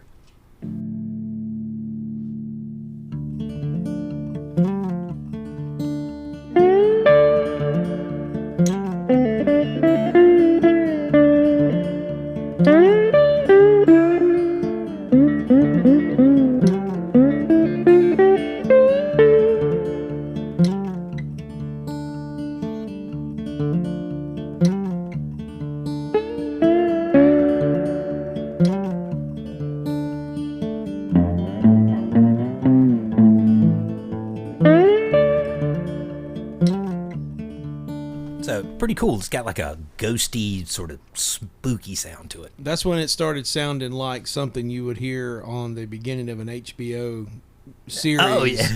the slide guitar over that. I was like, okay, which Western show we're gonna sell Deadwood this to? season 6. Yeah, exactly. I mean, it had that vibe. Honestly, I wonder how much I've been influenced by those shows. Just seriously, like I love that was my era of Deadwood is my favorite television show. It's a great show of all time. Great show. And but yeah, the Handsome Family at the beginning of True Detective had that same vibe to it. Like they sort of made that a thing. But I love those theme songs. Yeah. Like I love that sort of feel. So that was a couple of times we did that with 1 in 18 too. Like it sort of had that sort of HBO show vibe. Now, if anybody out there is listening that's a showrunner and you're looking for a theme song, you can contact us. Yeah, especially like they should make a show that's the Angels versus Watchers. Going to battle. Yeah, like, that would be great. Yeah, like biblical context. It doesn't have to be HBO. It can be Netflix, whatever. Yeah, we'll take any of them. Any of them. Tubi. That's where Bob Ross is, by the way. If you want to go watch all of the Bob Rosses, they're on Tubi. Free ad. So anyway, this is so once again, I think this is probably when we cut the sax part and we're like, we need to do something different with the sax because now that slide sounds really good and it's kind of taking up those spaces because I'm sort of playing around everything. I would have never played slide with that tone in a live context. It's something I may bring back now, but I always just use so much distortion and everything on the guitar to give it that thick, like heavy sound. That is so clean and crisp, it's almost scary. Like you hear, especially with a slide. Outside of violin, I don't know that there's anything worse to hear somebody bad at than slide, right? Like if it gets pitchy, like everybody in the room knows. And so that's so clean, there's not a whole lot of anything to hide behind. And I would imagine that's probably why I took no telling how many takes. I think I looked and it was There were 25 takes the first time I did it and 38 takes the second Wow. time. So not the most that I did on anything on the record, but pretty high up there, the number of times I went through that. The good thing about it, playing with the slides, you don't have to worry about your fingers getting sore. They just get real sweaty. I used a little glass Coricidin bottle, just like Dwayne Allman. I've got it right here, the blues bottle. Sounds really cool, but does make your finger really sweaty because it's completely closed off. So that sucker was all pruned up by the time I was done. Over the course of this week, the song kind of changed too. So one of the things that Nolin did around this time was he sent all of the mixes from side one to Doug Norwine. Norwine, is that how you say it? Norwine. Norwine? Who, he was your teacher at He was my school? sax professor, but before that, he was signed to Capitol Records, and he ran the commercial music program at Anderson. Yeah, so that was where you met him initially? Yeah. Doug Norwine got a list of Grammy-winning albums that he was on. So Paul McCartney, Frank Sinatra, Ray Charles. Wow. And then the list goes on of the people he played with. Tons of folks. But I think his biggest claim to fame is he is Lisa Simpson's saxophone. Yeah. So that's pretty freaking wild. Nolin has this a personal connection. I don't know, did you intend to send him all the tracks, or were you just trying to I was probably just trying to send him one. I think I did that, and he ended up listening to all of them, which we didn't complain about. The response that he gave was more than we could have possibly asked for, right? Usually when you let people listen to what you're doing, we weren't letting a lot of people listen to these recordings while we were working on them anyway, really outside of our just closest friends and family. I don't know that anybody heard it other than Doug.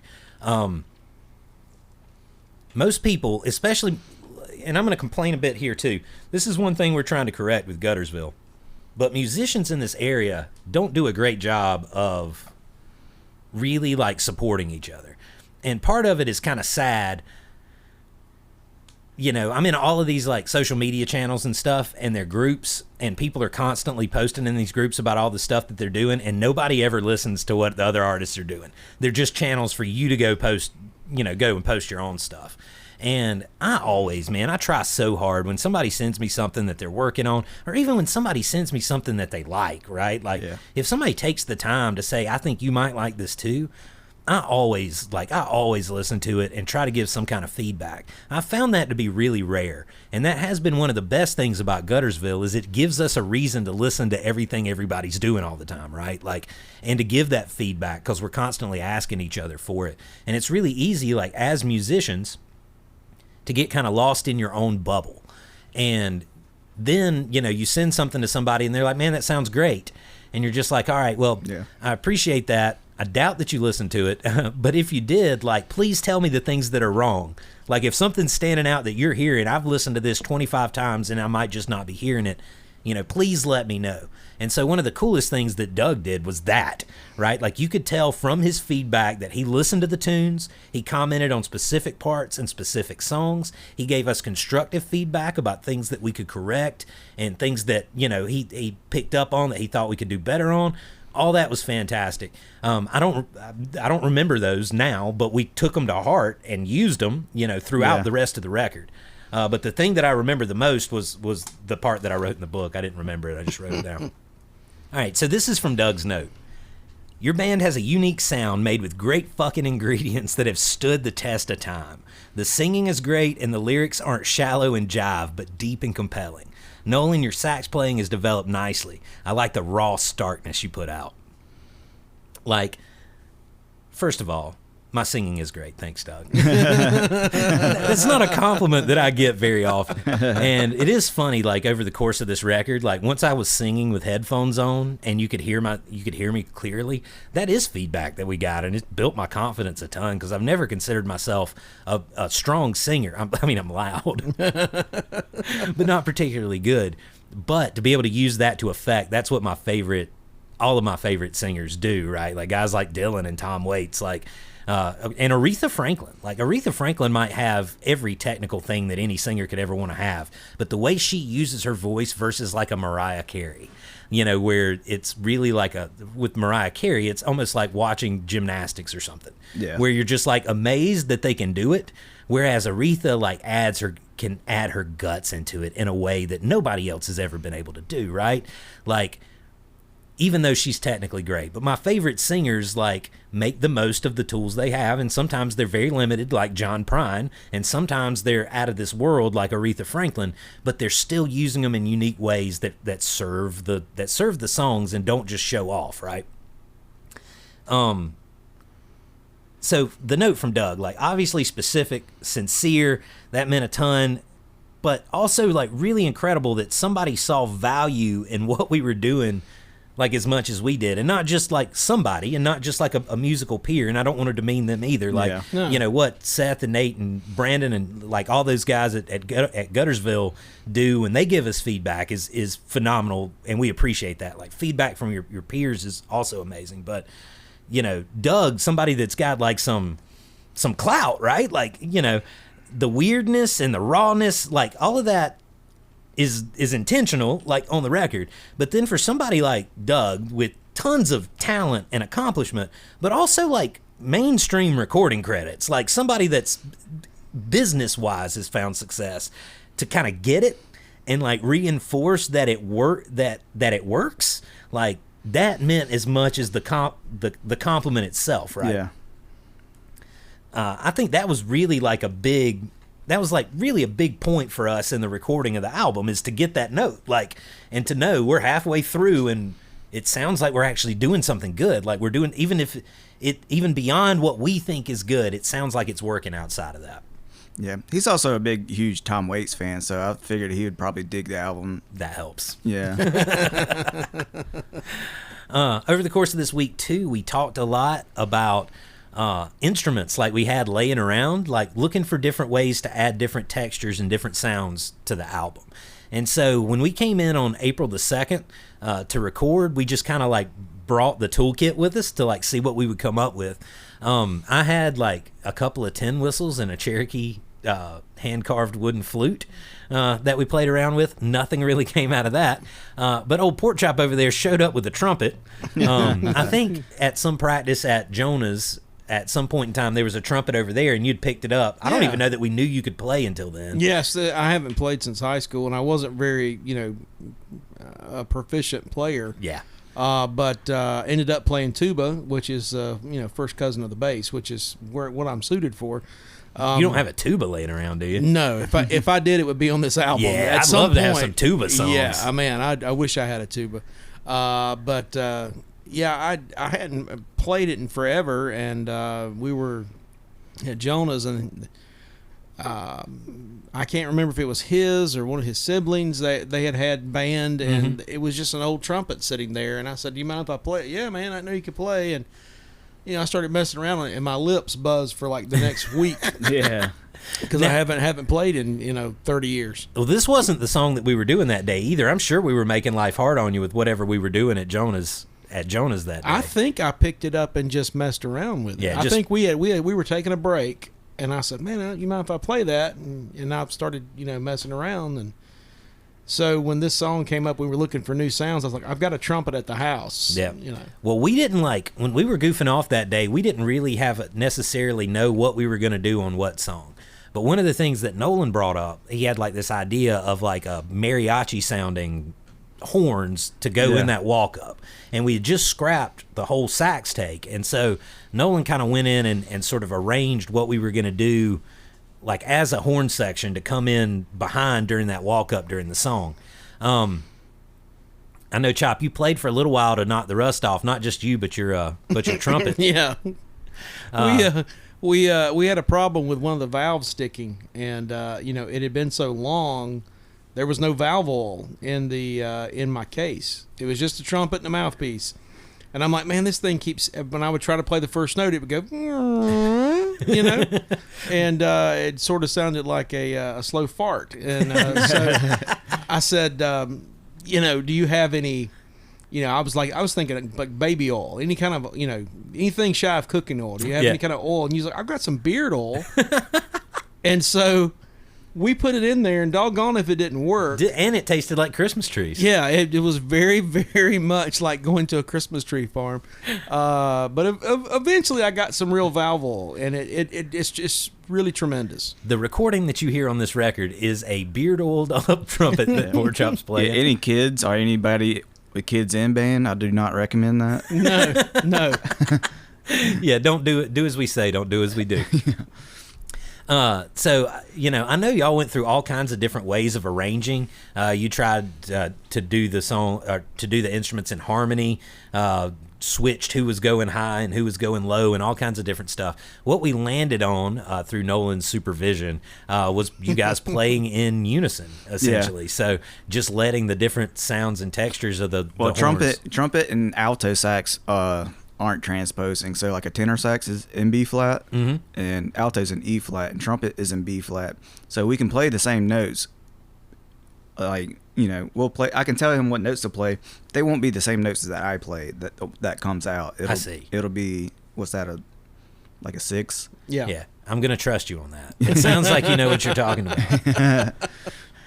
And that's how it goes at practice, ladies and gentlemen. Nolin says things like that probably make a lot of sense, and Nolin and I know Porkchop and I nod our heads and then try to play. Man. And it worked, right? So I think not only did Nolin come up with a great part for the two of you to play, and then you each had your own little different inflections that worked really well together. But Chop, you knocked it out. I think it was 4 takes, and you had done the trumpet part. Now there's not a lot in the song. No. But I can imagine, like, you haven't played in forever, and now you got a microphone sitting in front of you. It's pretty good to knock it out that quick. My lips stopped buzzing probably around Valentine's Day. All right, so let's go through. I want to play the individual pieces so you can hear the different instruments, and then hear the two together. So let's start out with just the alto sax.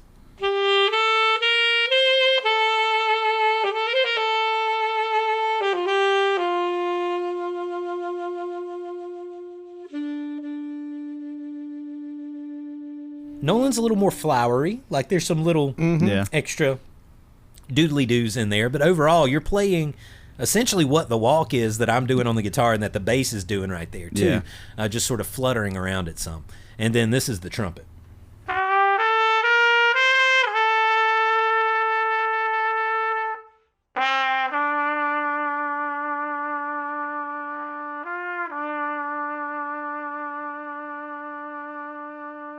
You held that note a long time. Yeah, you can hear it on the final take too. Like, I'll hold out a note and he goes even lower. Yeah, I don't know that I've ever paid attention to that, but I will when I play it in just a few minutes. I didn't notice. I don't know that I ever really noticed that until I was listening to these. Yeah, I did the little turnaround. That's kind of where I get the, I don't want to say mariachi, but like Western, like, yeah, it's the horn. Good, the bad, and the ugly sort of vibe, yeah. Right? Yeah, I think that's more appropriate than mariachi is Sergio Leone. Enrico Morricone? Sergio Leone. Well, that's the director, but the guy that composed it. The composer. Yeah. It's I can't remember his name. Man, if only we had little computers in our pockets and could look it up, but unfortunately we don't. I want to point out the reason I'm able to hold that note so long is because of the great cardio I do every day. Yeah. Oh yeah? Yeah. What do you can't you tell? You're in great shape, John. I'm in a shape. I don't know what that is. Maybe a pear. I'm not sure. Beautiful. All right, so let's listen to the horns together.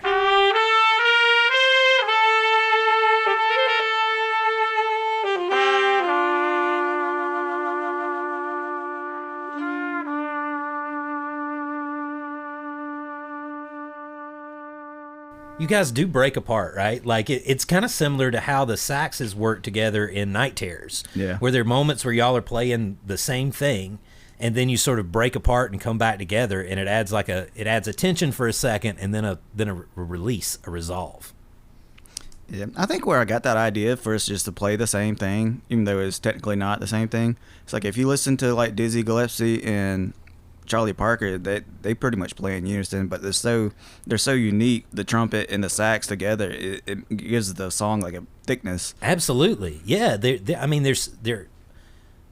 like the timbre, I guess is the word, it's right? the timbre of the instrument, timbre. Yeah, it sounds there's so much like texturally. And then it was also fun like playing with this in the mix. Like, where do you want the instruments? Like, you can kind of put them on top of each other, or you can spread them out where you can hear them more individual, right? And I messed with this a lot. Like, do you want to hear them all the way out to the left and the right, or kind of more in front of you in the mix? And I think I ended up actually moving them close together because it sounded thicker, and there was enough difference in the sound of the instruments where they still stuck out like individually, but it made them sound more like a horn section than two different people standing way behind you. Yeah. In October of 2024, I recut the vocals with the dynamic mic. So this is something we talk about every episode, but I decided at that point in time, after I took a lot of time off from listening to it and listened back to it, that the quality of the vocals wasn't there. And so we did it on a different microphone. And obviously, like, this is 6 months down the road, from Nolin, like, giving us his lesson. We had been playing a lot more with the harmonies. I'd done half of a record, all of a record now, and tested it out on all the songs and gotten significantly better, but also got a lot more confident when I was recutting stuff, because it was sounding so much better and I could hear myself better and everything I was doing in the microphone, but also because of successes with songs like Night Terrors, where getting weird with the vocals actually worked really well. And that carried over to this song too. Up till now, I just used the high harmony that I originally wrote on the official demos, the same one that Porkchop was singing in the live version with the three of us. By the time I recut the vocals, I decided to try some different things and to play around with things, just like I had done on Night Terrors. And I did like a high fifth, which is what the high harmony is that we do naturally. And then I also did a fifth underneath the lead vocals, a Tom Waitsy sort of growl. And this wasn't an instance like Night Terrors where I was just like, leave it all in, right? It was too much in this particular song, even though I'm sure that crossed my mind after I did it. And so I sort of started thinking about it, and I had this idea to use the high harmony as the pleading voice of man, right? Like the voice of the people. And then the low voice is the voice of God. And then like the lead vocals are the narrator that's sort of telling the story. And so if you listen through to the song, everywhere there's no real repeat of what's happening with the harmony vocals at any point in the song, right? Like, it's different in every verse and it's different in every chorus, but there is a reason behind it. I don't know if anybody in the world will pick up on that's what's happening just by listening to the song. Maybe, I kind of hope so. But it is the idea that I had going into it. So when you listen to the vocals, I'm going to play them sort of in isolation here, and you can see what I'm talking about. But especially in the final take, when we play that in a few minutes, think about that and how those backing vocals are working to sort of add texture to the story and to tell the story in a slightly different way than just our narrator singing and telling it to you. So the first one here, this is just the backing vocals working together, and you can hear kind of how they come in different spots. Proceed against the bastards and the reprobates. Blood on blood until the end of days. And Azazel can take all the blame. You better run, Gabe. Run for your life, you better run, Gabe. Run for your life, you better run, Gabe. Run for your life, you better run. So one thing that shows is that backing vocals aren't always pleasant on their own. For the low ones, that's not bad. Like, that's that pinch voice, Tom Waits thing. I'm pinching my voice like in the high vocals too. Like, I'm not singing clean by any means, which I definitely am for the lead. But it is a thing I don't know that many people will think about. When recording the backing vocals, I'm not really paying attention to the backing vocals by themselves. Like, I'd never listened to that in isolation until I listened to it for this, right? What I do is I actually have the lead vocals up much louder than the vocals that I'm singing when I'm doing the recording. Because what I want to hear is how those vocals, the backing vocals, affect the lead. I don't really care what they sound like in isolation. And so the individual characteristics on their own don't really don't really matter that much. It's how they actually work with the other vocals that are going on at the same time. For this song, for the first time, I tried a different technique too that I actually went back and used later on when I was redoing the vocals for a lot of tunes. And I turned all of the music completely off. So all that was going on in the background was the click track. So I knew when the vocals were going to come in, and all I could hear were the lead vocals. There was no other reference point with music in the background. And so that let me like tie the backing vocals in even tighter to what I was doing with the leads, because I wasn't losing as much of the lead in the general ruckus of the rest of the music.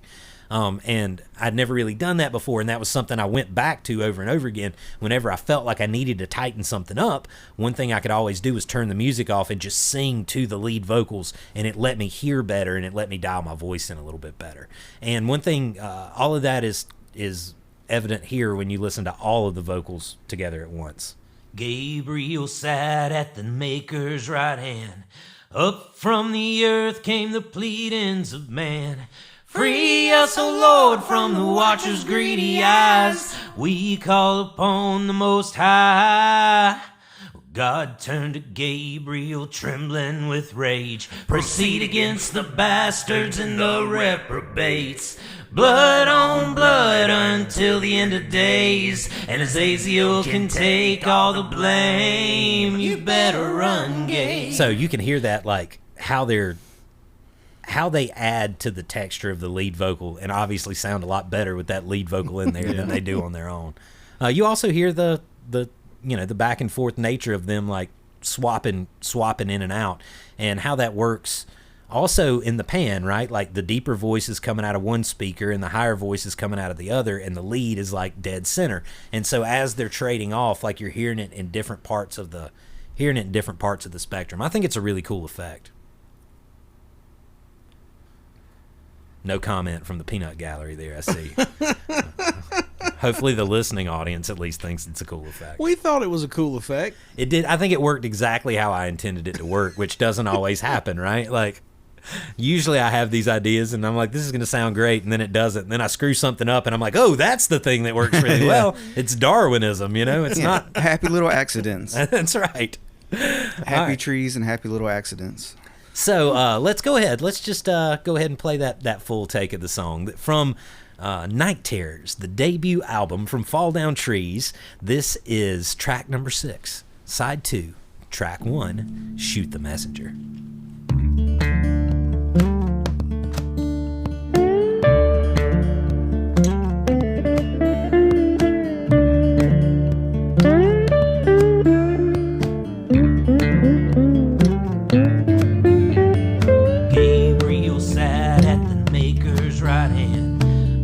From the earth came the pleadings of man. Free us, O Lord, from the watcher's greedy eyes. We call upon the Most High.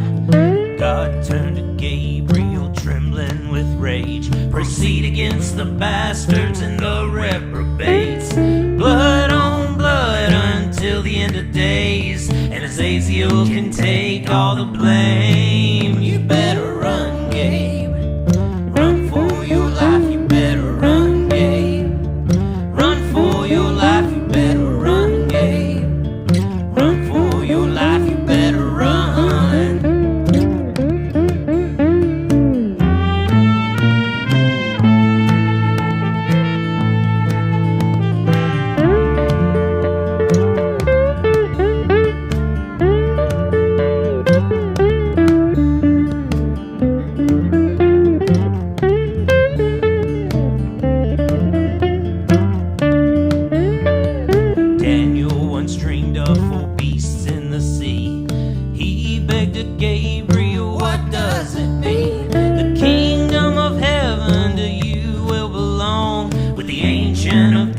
On the throne, Daniel then pleaded, how long must we wait? 4 times, 2 times and a half, replied Gabe, till 4 kingdoms rise and 4 kingdoms fall. Then he left Daniel staring at the wall. You better run, Gabe.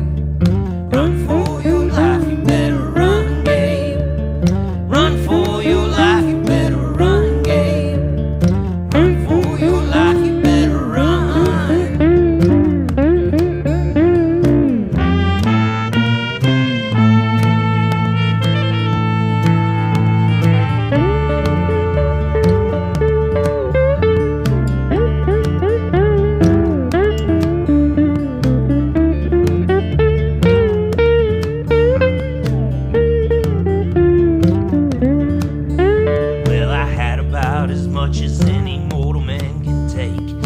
wild beast and flood and famine and plague.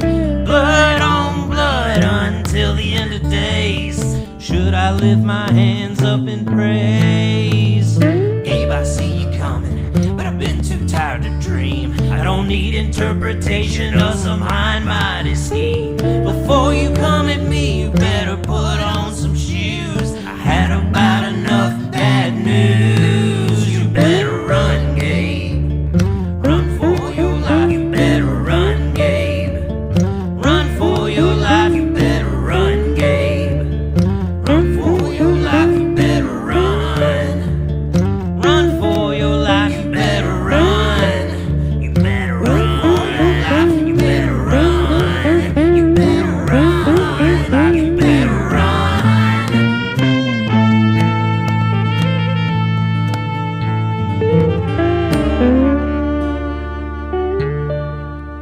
That was Shoot the Messenger from Fall Down Tree's debut album, Night Terrors. I like that one a lot. Yeah, that's one of my favorite. You know, it's one of those things I said earlier about the creative process of the whole album, but this song in particular for me, just because, you know, we're pulling out instruments I haven't played in 30 years, and you know, you're playing the bass, and we're trying different things, and creatively, it's about as satisfying as any song for me on the album. Yeah, I agree. Yeah, I think that, like, it's not just like, you know, you think of Night Terrors or Modern Prometheus too, where those songs, like, we're really pushing the boundaries of what we know how to do, what we're trying to do. But this one lands in a more traditional spot, but it's unique, right? Yeah. And so it's not just being weird that works, but it's like the way that we mixed our influences and the things that we do in a very direct way. And also, just as I mentioned earlier, the subject matter is right up my alley. It Right. really is. You know, might not be for everybody, but for me, when you played that song until we finished it, from the time you said, I've got this new song, until we recorded it and finished it, and you did all the production on it, it's right up my alley. And not just the sound musically, but the content of the lyrics too. Yeah, for sure. I think that one of the reasons that I like it as much as I do is because it is almost a direct nod to so many of my favorite influences, right? Whether, you know, we're talking about like Nick Cave and Leonard Cohen and Tom Waits, but also like a Robert Johnson style blues, Townes Van Zandt. There's like a lot of that in there too. It is the kind of music that I tend to gravitate towards. And I write a lot of different styles of music, but this might, like, gothic, bluesy, folk, whatever it is, mariachi horns. Like, it really is like what I would consider my favorite styles. An interesting thing about this, I don't know if I told y'all this, but when I was submitting this album for release through our distribution company, you know, like for Spotify, and like you can submit to have your songs included on like official playlists. I don't think we got picked up for anything, at least at this point in time, but you could only submit one song, and it was like, you know, it laid out the criteria of like, you know, you need a song that stands out and makes you unique, but at the same time can fit into playlists in certain genres of music and all of this. And I really struggled like figuring out what song, right? Like what songs are in what genres of music exactly. This song like blurs a lot of those lines for us, even though people still continuously tell me that we're a bluegrass band, which I think is hilarious. Yeah, saxophone's a known bluegrass instrument. Yeah, for sure. Slow, dark tunes, also very popular in the bluegrass community. I guess acoustic guitar. That's about it. So anyway, it was hard for me to like figure out what would work, and this was the song that I ended up submitting. Probably not the best choice, looking back on it now, but I think it was like I think Americana was one of the genres or something, and I thought like, all right, I could see like this sort of fitting into an Americana playlist, and it was easy for me to like label, you know, what makes it unique in the Americana genre too, Americana genre. So this was the one that this is the one that I threw in there. Thanks for listening to Does It Make a Sound? We'll be back in a couple of weeks with Episode 7, Deadbeat Dads, where we question how many guitar licks does it take to get to the center of a nervous breakdown. That my last night set me up again, huh? In the meantime, please like, subscribe, and review the show on your favorite podcasting platform. Stay up to date with Does It Make a Sound and Fall Down Trees by following Fall Down Trees on Facebook, Instagram, YouTube, and TikTok. Links are in the description of this podcast. As independent artists, we need champions to spread the word about our work. So if you find value in our music or this podcast, please also share it with your friends on your social channels too. Does It Make a Sound and Fall Down Trees are proud partners with Guttersville Records, a collective of independent artists working together to be heard in this noisy digital space. So please like and subscribe to the Guttersville channels too, and make sure to listen to all of the music coming out from our little indie label. We really appreciate you listening to this show, listening to the record, all of your support. We couldn't do this without you. I mean, we could, and we kind of did, but it's better to have you along with us, so we do appreciate it. All right, so for Porkchop Branch and for Nolin McAlister, I'm Dustin Owens. Timber!